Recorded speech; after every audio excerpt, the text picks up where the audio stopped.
Hello guys, welcome to Madhu's flavour lab. இன்றைக்கி நம்ம சேனலில் கோவில் ஸ்டைல் சர்க்கரை பொங்கல் டிப்ஸ் அண்ட் ட்ரிக்ஸோட எப்படி செய்கிறதும் பார்க்கலாம். வாங்க வீடியோக்குள்ளே போகலாம்.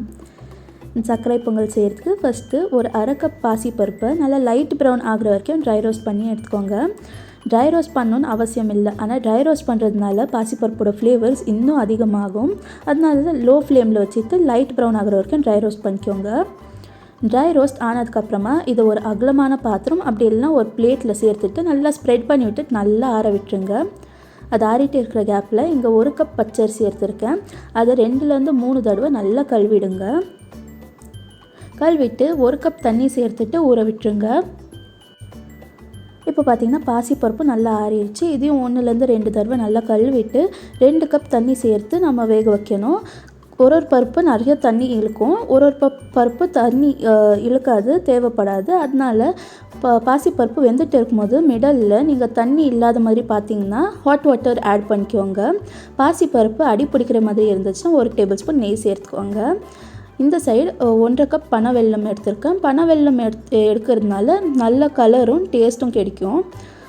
இந்த சைடு பார்த்திங்கன்னா பாசிப்பருப்பு நல்லா மேஷ் ஆகிற அளவுக்கு வெந்துருச்சு. இந்த ஸ்டேஜில் நம்ம ஊற வச்சுருந்தோம் இல்லையா அரிசி, அதோட தண்ணியெல்லாம் ஸ்ட்ரெயின் பண்ணிவிட்டு அரிசியை மட்டும் சேர்த்துக்கோங்க. அரிசி சேர்த்துட்டு நடுவில் நான் மிக்ஸ் பண்ணி விடணும் அரிசி வேகிற கேப்பில். அப்படி பாசிப்பருப்பு சேர்த்துருக்கனால அடி பிடிக்கிற சான்சஸ் இருக்குது. அப்படி அடி பிடிக்கிற மாதிரி இருந்துச்சுன்னா நெய் சேர்த்துக்கோங்க.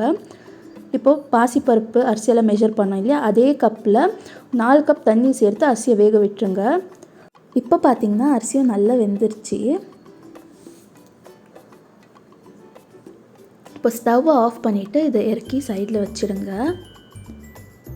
இப்போது நம்ம மெஷர் பண்ணி வச்சுருந்தோம் இல்லையா பனை வெல்லம், அதை ஸ்டவ்வில் வச்சுட்டு பனை வெல்லம் முழுங்குற அளவுக்கு தண்ணி சேர்த்துக்கோங்க. நான் ஒரு 3/4 கப் தண்ணி சேர்த்துருந்தேன். நீங்கள் சாதாரண வெல்லத்தை கூட சேர்த்து பண்ணலாம், பட் இந்த கலரும் டேஸ்ட்டும் உங்களுக்கு சாதாரண வெல்லத்தில் கிடைக்காது. அது பாகாகணும்லாம் அவசியம் இல்லை, மெல்ட் ஆனாலே போதும். அது மெல்ட் ஆகிட்டு இருக்கிற கேப்பில் இங்கே ஒரு கடாய்க்கு 2 டேபிள் ஸ்பூன் நெய் சேர்த்துட்டு 1 கைப்பிடி நிறைய காஞ்ச திராட்சை, பாதாம், அப்புறம் கேஷ்யூஸ் இது எல்லாத்தையும் நல்லா ஃபைனாக சாப் பண்ணி சேர்த்துருக்கேன். நல்லா கோல்டன் ப்ரௌன் ஆகிற வரைக்கும் ரோஸ்ட் ஆகட்டும். கோல்டன் ப்ரௌன் ஆனதுக்கப்புறமா அதிலே அரை கப் துருவுனா கொப்பரை தேங்காய் சேர்த்துக்கோங்க. சாதாரண தேங்காய் சேர்க்கறதுனால உங்களுக்கு கொப்பரை தேங்காய் சேர்த்துக்கிற டேஸ்ட்டு உங்களுக்கு சாதாரண தேங்காயெலாம் கிடைக்காது. அப்புறம் ஒரு மெயின் சீக்ரெட் இன்க்ரீடியண்ட் கிராம்பு.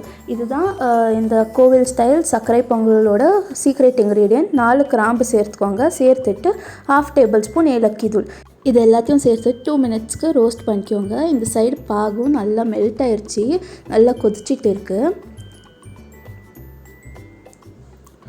வெள்ளம்லாம் மெல்ட் ஆகிட்டு நல்லா கொதிச்சிட்டு இருக்கும்போது இந்த நம்ம தேங்காய் நட்ஸ் எல்லாம் ரோஸ்ட் பண்ணியிருந்தோம் இல்லையா, அதை பாகில் சேர்த்து மிக்ஸ் பண்ணிவிட்டு ஒரு 2 to 5 மினிட்ஸ்க்கு நல்லா கொதிக்க விட்டுருங்க. பார்த்திங்கன்னா 5 நிமிஷத்துக்கு அப்புறம் நல்லா கொதிச்சிருக்கு.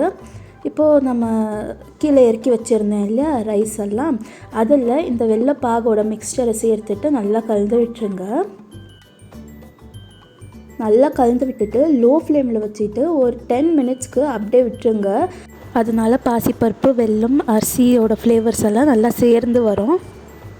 10 நிமிஷத்துக்கு அப்புறமா ஸ்டவ்வை ஆஃப் பண்ணிவிட்டு 1 டேபிள் ஸ்பூன் நெய் சேர்த்துட்டு நல்லா கலந்து விட்டுட்டு தட்டு போட்டு மூடி ஒரு 10 நிமிஷத்துக்கு தறுக்காமல் அப்படியே விட்டுருங்க. அவ்வளோதான், கோவில் ஸ்டைல் சர்க்கரை பொங்கல் சூப்பராக ரெடி ஆகிடும். நீங்களும் இந்த டிப்ஸ் அண்ட் ட்ரிக்ஸ் எல்லாம் ஃபாலோ பண்ணி சூப்பரான கோவில் ஸ்டைல் சர்க்கரை பொங்கலை செஞ்சு வீட்டில் ட்ரை பண்ணி பாருங்கள். உங்களுக்கு இந்த ரெசிபி பிடிச்சிருந்துச்சுன்னா மதுஸ் ஃப்ளேவர் லேப்க்கு சப்ஸ்கிரைப் பண்ணிக்கோங்க.